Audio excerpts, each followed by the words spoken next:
Hello guys ආයිබෝන් කියලා පිළිගන්න අපේ ගුරුතුමා YouTube channel එකට.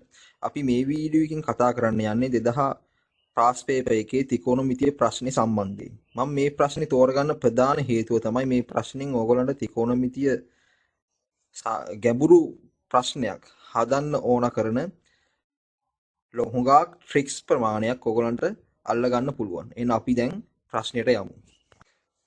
එතකොට අපි මේ ප්‍රශ්නෙට යන්න කලින් අපි මෙන්න මෙම ත්‍රිකෝණමිතික සමීකරණ දෙක දැනගෙන ඉන්න ඕන. අපි දන්නවා sin 2x සමානයි දෙවාරයක් sin x වාරයක් cos x. ඒ වගේම තමයි අපිට cos 2x මේ ආකාරයට ක්‍රම දෙකකට ලියන්න පුළුවන්. 2 cos වර්ග x ඍණ 1. ඒ වගේම තමයි cos 2x සමානයි 1 ඍණ 2 sin වර්ග x. එතකොට මේ සමීකරණ අපිට මෙන්න මේ ආකාරයට cos වර්ග x උක්ත කරගන්න පුළුවන්. cos වර්ග x සමානයි 1 ධන cos 2x සම්පූර්ණයෙන් බෙදීම 2. ඒ වගේම අපිට මෙම සමීකරණයෙන් sin වර්ග x උක්ත කරන්න පුළුවන් මේ ආකාරයට. sin වර්ග x සමානයි 1 ඍණ cos 2x සම්පූර්ණයෙන් බෙදීම 2. එතකොට අපිට ලබා දීලා තියෙන සමීකරණය තමයි මේ තියෙන 4යි sin වර්ග x ධන 12යි sin x cos x ඍණ cos වර්ග x ධන 5 සමානයි 0යි. එතකොට අපිට අපි කලින් සමීකරණ වලින් ලබාගත්ත sin වර්ග x සහ cos වර්ග x ඒ වගේම sin x සහ cos x ගුණිතය සඳහා මෙම පදයන් අපිට ආදේශ කරන්න පුළුවන්. එතකොට අපි දන්නවා sin වර්ග x කියන්නේ 1 ඍණ cos 2x සම්පූර්ණයෙන් බෙදීම 2 ධන 12යි sin x cos x කියන්නේ 6 වාරයක් sin 2x ඍණ cos වර්ග x කියන්නේ 1 ධන cos 2x සම්පූර්ණයෙන් බෙදීම 2 ධන 5 සමානයි 0යි. එතකොට අපිට පුළුවන් මේ ආකාරයට තවදුරටත් මෙම සමීකරණය සුළු කරන්න. එතකොට මේ දෙකෙන් සියලුම පද ගුණ කරාට පස්සේ අපිට ලැබෙනවා 4 වරහන් 1 ඍණ cos 2x ධන 12යි sin 2x ඍණ 1 ඍණ cos 2x ධන 10 සමානයි 0යි. එතකොට මේ ලබාගත් නව සමීකරණය තවදුරටත් සුළු කරොත් අපිට ලැබෙනවා 4 ඍණ 4යි cos 2x ධන 12යි sin 2x ඍණ cos 2x ධන 9 සමානයි 0යි. එතකොට මෙම සමීකරණය තවදුරටත් සුළු කිරීමෙන් අපිට පුළුවන් මෙම සමීකරණය ලබා ගන්න 12යි sin 2x ඍණ 5යි cos 2x ධන 13 සමානයි 0යි.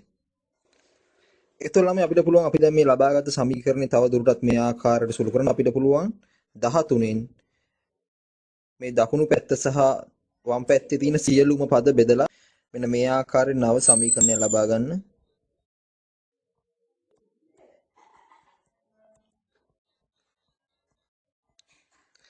එතකොට මේ ඍණ 1 මෙම ඍණ ලකුණු ඉවත් කරන්න අපිට පුළුවන් මේ ආකාරයට මෙම සමීකරණය නැවත සකස් කරන්න. එතකොට අපි ගත්තොත් එන්න මේ ආකාරයට නව සමීකරණයක් අපිට ලබා ගන්න පුළුවන්. 12 බෙදීම 13යි sin 2x සමානයි 1යි. එතකොට මම ගන්නවා cos alpha සමානයි 5 බෙදීම 13ක් ලෙස. එන මට පුළුවන් මේ ආකාරයට පයිතගරස් නියමයෙන් sin alpha අගය ලබා ගන්න. sin alpha සමාන වෙන්න ඕන. මොකද මෙම පාදය මේ x කියන පාදයේ විශාලත්වය 12ක් ලෙස තමයි ලැබෙන්නේ. එහෙනම් sin alpha සමානයි 12 බෙදීම 13යි. එතකොට මට පුළුවන් මෙම cos සහ sin alpha මෙම නව සමීකරණයට ආදේශ කරන්න. එතකොට මට ලැබෙනවා cos alpha වාරයක් cos 2x ඍණ sin alpha වාරයක් sin 2x සමාන 1යි. එතකොට මට පුළුවන් මෙම cos alpha සහ cos x වලින් සමන්විත මෙම සමීකරණය මේ ආකාරයේ ලබා ගන්න cos 2x ධන ඇල්ෆා සමාන 1යි.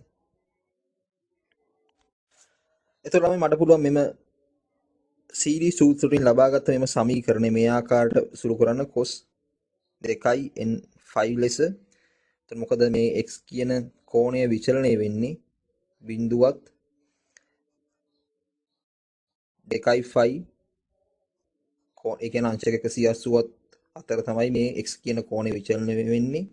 එහෙනම් මට පුළුවන් මේ ආකාරයට x වලට විසඳුමක් ලබා ගන්න. x සමානයි n5 ඍණ ඇල්ෆා බෙදීම 2යි. එතකොට මට පුළුවන් n සමාන 1 විට මේ x කියන කෝණය බිඳුවත් 5 බෙදීම 2 අතර විචලනය වෙන නිසා මට පුළුවන් n වලට 1 සිට 2 දක්වා අගයන් ලබා ගන්න. එහෙනම් n සමාන 1 විට x සමානයි 5 ඍණ ඇල්ෆා බෙදීම 2යි. ඒ වගේම තමයි n සමානයි 2 විට x වල අගය එනවා 2යි5 ඍණ ඇල්ෆා බෙදීම 2ක් ලෙස. එතකොට මට පුළුවන් මෙම n සමාන 1 විට අගය x1 ලෙසත් n සමාන 2 විට අගය x2 ලෙසත් ලබා ගන්න. එහෙනම් මේ x1 සහ x2 යනු මේ x කෝණය 2යි5 සහ බිඳුව අතර විචලනය වන විට ලැබෙන විසඳුම.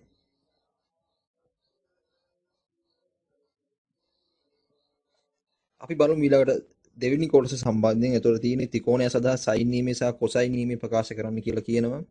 එතකොට අපි ගමු මේ ABC කියන ත්‍රිකෝණය. එතකොට මේ පාදයේ A B simple C ලෙස නම් කරගමු. එතකොට sin නියමය අනුව අපිට පුළුවන් මේ ආකාරයට ප්‍රකාශ කරන්න. sin නියමය අනුව sin A බෙදීම simple A සමානයි sin B බෙදීම simple C සමානයි sin C බෙදීම simple C සමානයි ලැම්ඩා යම් කිසි නියතයක්. ඒ වගේම තමයි cosine නීතිය අනුව මට කියන්න පුළුවන් මේ ආකාරයට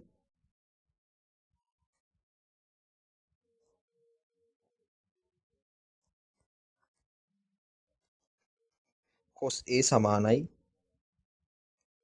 B වර්ගය ධන C වර්ගය ඍණ A වර්ගය බෙදීම 2යි BC. ඒතර ඔයගොල්ලෝ මතක තියාගන්න ඕනේ තමයි cos නීති ලියනකොට cos A නම් සෑම විටම A වර්ගය ඍණ ලෙස ලැබෙනවා. ලබා ගන්න ඕන B වර්ගය සහ C වර්ගය ධන ලෙස එකතු කරලා ඉන්පසු සම්පූර්ණයෙන් 2යි BC වලින් අපි බෙදන්න ඕන. ලකුණු ළමයි දෙවෙනි සමීකරණ දෙවෙනි ගාන සම්බන්ධයෙන්. ඒතර දෙවෙනි ගානේ තියෙන්නේ මේ අනුපාතයක් අපිට ලබා දීලා තිනවා. එතන මම මේ අනුපාතය ලබා ගන්නවා ලැම්ඩා ලෙස. ඒතර ඒක ට්‍රික් එකක් ඔයගොල්ලෝ හොඳට මතක තියාගන්න. මේ sin නීතිය යොදාගෙන ගණන් හදන අවස්ථාවලදී බොහෝ විට මෙන්න මේ ආකාරයට මේ ලැම්ඩා නියතයක් සහිතව ගාන හදනවා. ඒතර මට පුළුවන් මේ අවස්ථාවේදී B ධන C සඳහා මේ ආකාරයට සමීකරණය ලබා ගන්න. 2k ලැම්ඩා ඍණ ලැම්ඩා මේ තියෙන මගේ පළවෙනි සමීකරණය. ඒතර ඒ වගේම C ධන A සඳහා සමීකරණය ලබා ගන්න පුළුවන්. C ධන A සමානයි 2k ලැම්ඩා මේ තියෙන ඒතර දෙවෙනි සමීකරණය.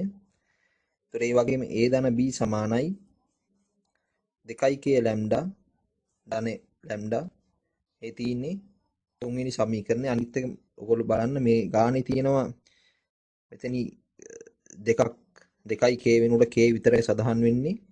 නමුත් ගානේ 2k පවතින්න ඕන.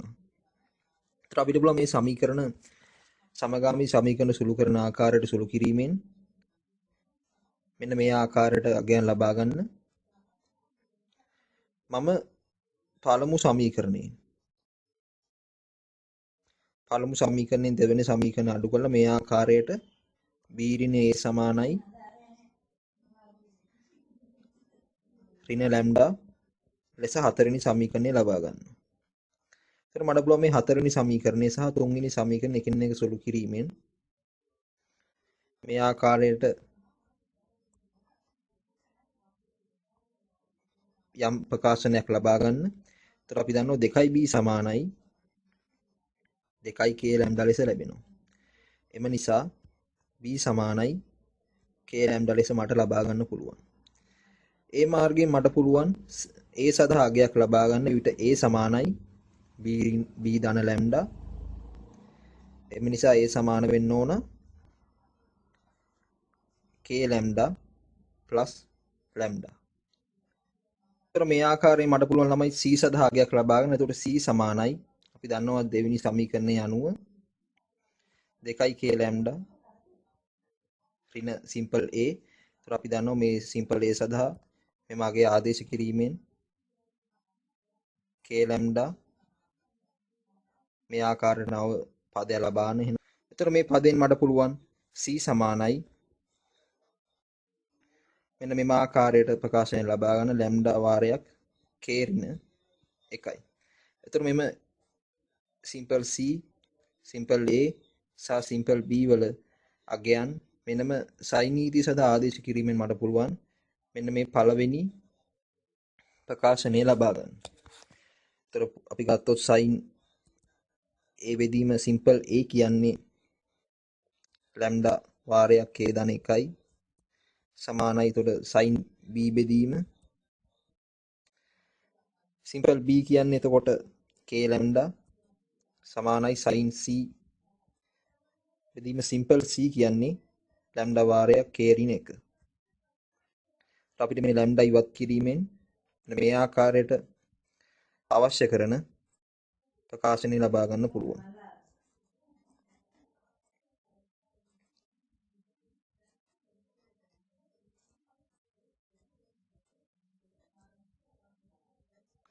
ඉන්පසු අපි බලමු කොහොමද දෙවෙනි ප්‍රකාශනය ලබා ගන්න කියලා.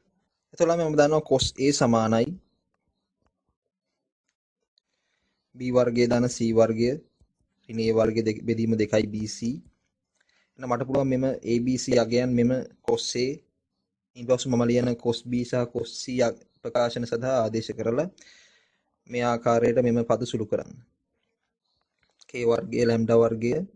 එතකොට c වර්ගය කියන්නේ ලැම්ඩා වර්ගය k ඍණ 1 සම්පූර්ණ වර්ගය ඍණ ලැම්ඩා වර්ගය k ධන 1හි සම්පූර්ණ වර්ගයේ බෙදීම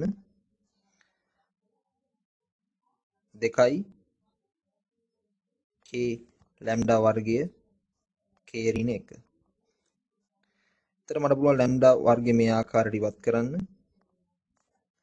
එතකොට මේ පදයේ සුළු කරොත් මට ලැබෙනවා k වර්ගය ධන k වර්ගය ඍණ 2k ධන 1 ඍණ k වර්ගය ධන 2k ධන 1 සම්පූර්ණයෙන් බෙදීම 2k k ඍණ 1. ඉන්පසු මෙම ප්‍රකාශනය මට තවදුරටත් සුළු කරන්න පුළුවන්. එතකොට මේ ඍණ අනුව k වර්ගය ඉවත් කරන්න පුළුවන්. එතකොට ලැබෙනවා k වර්ගය ඍණ 4k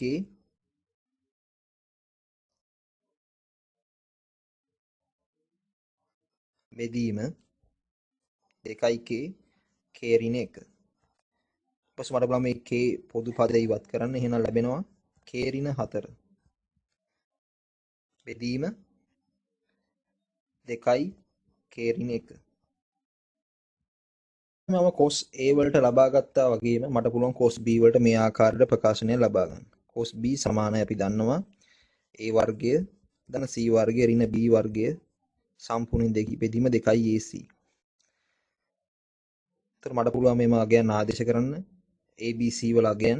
එතකොට ලැම්ඩා වර්ගය k ධන 1 සම්පූර්ණ වර්ගය ධන ලැම්ඩා වර්ගය k ඍණ 1 සම්පූර්ණ වර්ගය ධන ඍණ k වර්ගය ලැම්ඩා වර්ගය සම්පූර්ණයෙන් බෙදීම 2යි ලැම්ඩා වර්ගය k වර්ගය ඍණ 1. එතකොට මේ පදය සුළු කරත් මට ලැබෙනවා ලැම්ඩා වර්ගය ඉවත් කරන්න පුළුවන් මේ ආකාරයට. පසු k වර්ගය ධන 2k ධන 1 ධන k වර්ගය ඍණ 2k ධන 1 ඍණ k වර්ගය බෙදීම සම්පූර්ණයෙන් බෙදීම 2යි k වර්ගය ඍණ 1. එතකොට මට පුළුවන් මේ ආකාරයට 2k ඉවත් කරන්න. පසු මේ k වර්ගයත් ඉවත් කරන්න පුළුවන්. අතට අවසානයේ මට ලැබෙනවා k වර්ගය ධන 2 සම්පූර්ණ බෙදීම 2යි k ඍණ 1 වාරයක් k ධන 1 එස ලැබෙනවා. එතකොට ළමයි අපිට පුළුවන් cos c සඳහා මේ ආකාරය ලියන cos c සමානයි b වර්ගය ධන a වර්ගය එන c වර්ගයේ සම්පූර්ණ බෙදීම 2යි ab. එතකොට අපි ගත්තොත් b වර්ගයට අපි ලියන්න පුළුවන් k වර්ගය වාරයක් ලැම්ඩා වර්ගය. එතකොට a වර්ගය ලියන්න පුළුවන් ලැම්ඩා වර්ගය k ධන 1 සම්පූර්ණ වර්ගය ඍණ ලැම්ඩා වර්ගය k ඍණ 1 සම්පූර්ණ වර්ගය බෙදීම දෙවාරයක් k ලැම්ඩා වර්ගය k ධන 1. ඊපස්සේ මට පුළුවන් මේ ලැම්ඩා වර්ගය ඉවත් කරන්න. එතකොට cos c සමානයි තව දුරට අසුළු කරොත් මේ ආකාරයෙන් ලැබෙන්නේ